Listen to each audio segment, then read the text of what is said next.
Hello viewers, स्वागत है आप सभी का मेरे यूट्यूब चैनल स्कूल ट्यूशन गुरुजी में।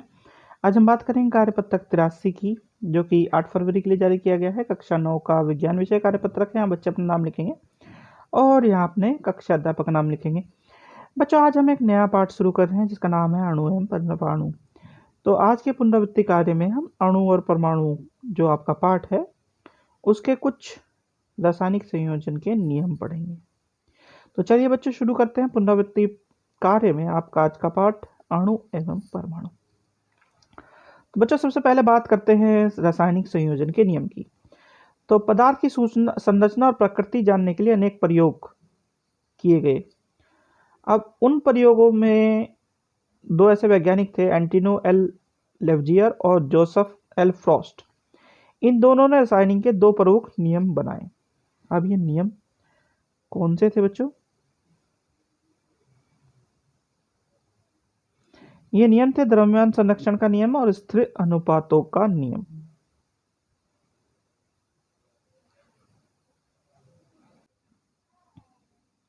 तो बच्चों, सबसे पहले देखते हैं द्रव्यमान संरक्षण का नियम क्या कहता है।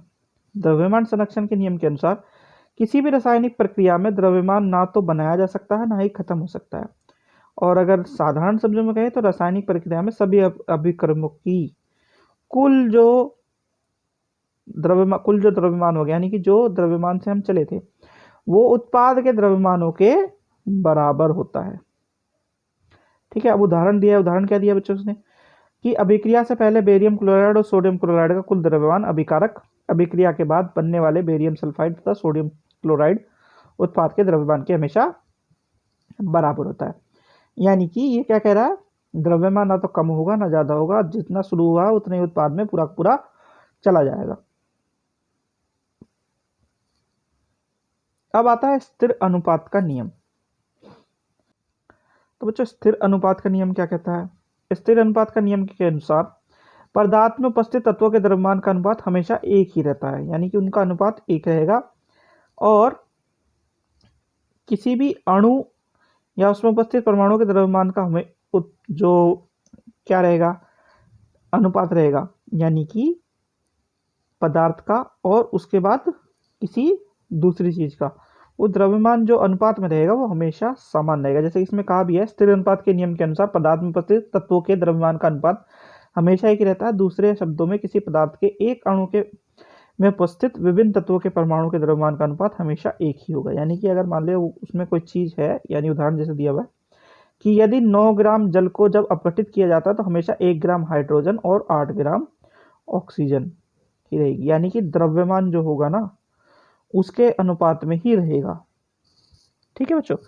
अब एक चीज क्या कह रहा है, जॉन डाल्टन वह वैज्ञानिक थे जिन्होंने रासायनिक संयोजन के उपरोक्त दोनों नियमों का स्पष्टतापूर्वक सन 1818 में उल्लेख किया।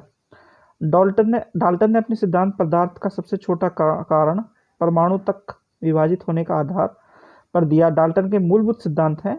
अब डाल्टन के मूलभूत सिद्धांत क्या हैं बच्चों, देख लीजिए। प्रत्येक पदार्थ तत्व यौगिक मिश्रण अत्यधिक नन्हे कणों से मिलकर बना है, जिन्हें परमाणु कहते हैं हम। परमाणु अविभाज्य कण है, जिससे इन्हें किसी भी रासायनिक प्रक्रिया में ना बनाया जा सकता है ना ही खत्म किया जा सकता है।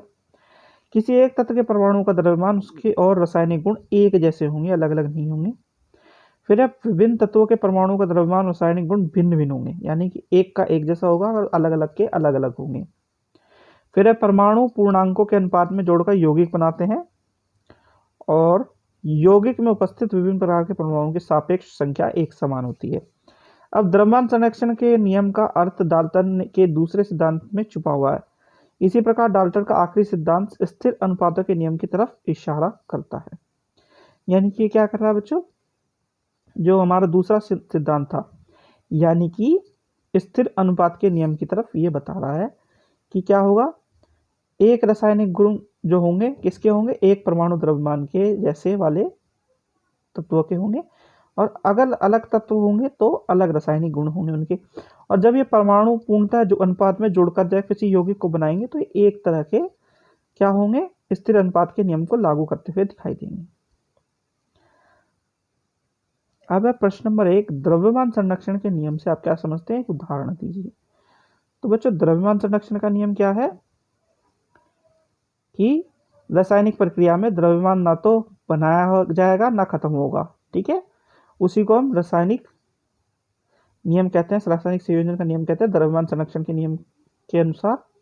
और उदाहरण इसमें दिया गया है किसका, अभिक्रिया का, बेरियम क्लोराइड तथा सोडियम सल्फेट की अभिक्रिया का बच्चों, इसे आप लिख सकते हैं।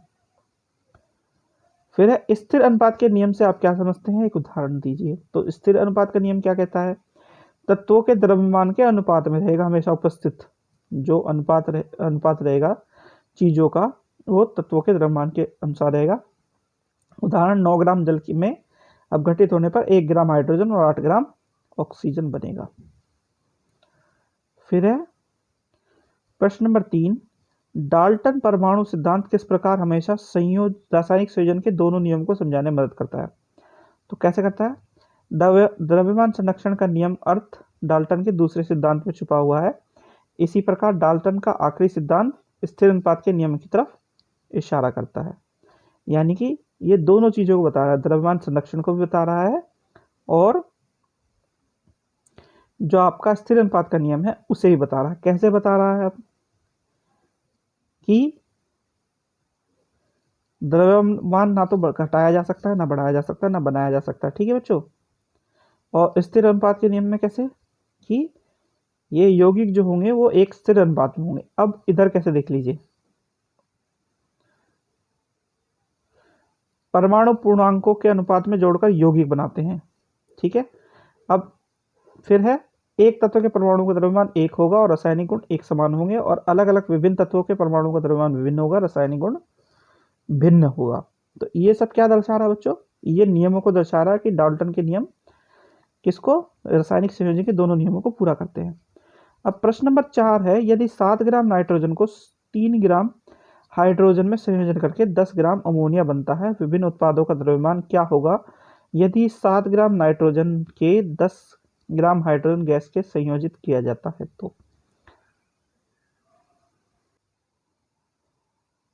तो बच्चों करना क्या है यहाँ पे आपको, देखिए पहले था 7 ग्राम नाइट्रोजन और 3 ग्राम हाइड्रोजन, तो हमें जो उत्पाद मिला वो आया 10 ग्राम का। अब हमारे पास सामान थोड़ा बढ़ गया, सामान बढ़ने का मतलब 7 ग्राम नाइट्रोजन और 10 ग्राम हाइड्रोजन, तो अब आएगा 17 ग्राम, ठीक है। इसमें कुछ नहीं करना, सिंपल आपको प्लस करना है, ठीक है बच्चों। चलिए अगला प्रश्न देखते हैं। अगला प्रश्न है हमारा प्रश्न नंबर 5। ये क्या कहता है, यदि 3 ग्राम कार्बन को 8 ग्राम ऑक्सीजन में जलाने पर 11 ग्राम कार्बन डाइऑक्साइड बनती है, तो 12 ग्राम कार्बन को 32 ग्राम ऑक्सीजन में जलाने पर कितनी कार्बन डाइऑक्साइड गैस बनेगी। आपका उत्तर रासायनिक संयोजन के कौन से नियम पर आधारित है। तो यहाँ भी आपको प्लस ही करना बच्चों। करना क्या है, 3 + 8 बराबर हो गया 11 ग्राम, सीधे सीधे दिख रहा, 8 और 3 11। अब इसने क्या किया, 12 ग्राम कार्बन को 32 ग्राम ऑक्सीजन में जला दिया, तो 12 + 32 कितना हो गया, 44। तो ये आ गया 44 ग्राम, क्या 44 ग्राम कार्बन डाइऑक्साइड गैस बनेगी यहाँ पे।